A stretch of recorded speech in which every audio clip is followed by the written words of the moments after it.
এই যে ৩,৫৬০ টাকা আছে, এটা আপাতত রাখো। তুমি যদি হাসাই আমার এটা ভালো করতে পারো, তাই অবশ্য কোনো বিষয় না। কত আছে? ৩,৫৬০ টাকা। আমি কি ভগিনীর পুত্রের বেড়া ৩,০০০ দিয়ে আমি মুলতানি বাড়ি আনবো? তুমি ভালো করতে আর বানিয়ে আনি আগে হিটা খাও। আতাম না কিল্লাই তাহলে না আরো দে আরে থাকলে তো তুই যা। ১০,০০০ টাকা দে বেড়া। আচ্ছা বাকি হারে হাত টাকা মানে আমি পরে দিয়ে দিতেছি, ১০ টাকা বেশি আছে এই হার ৩,০০০ টাকা। বিলালে ফকির পাইছস?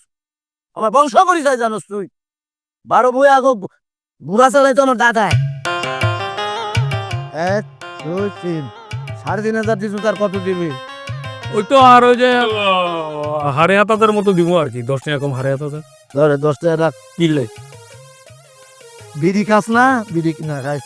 যা যা দেখছি ফকিরের কাছে। ঘুরে যা ঘুরে যা।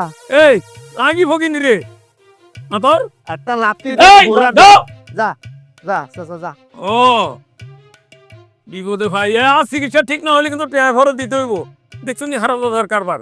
আর হাতে ১০ টাকা দিয়ে গেছে, ১০ টাকা দিয়ে গেছে সকলে তখন জানে যা। হাতে ফকির বলে কি আরো ফকির মনে করছে কেন? হাজির হাজির হাজির।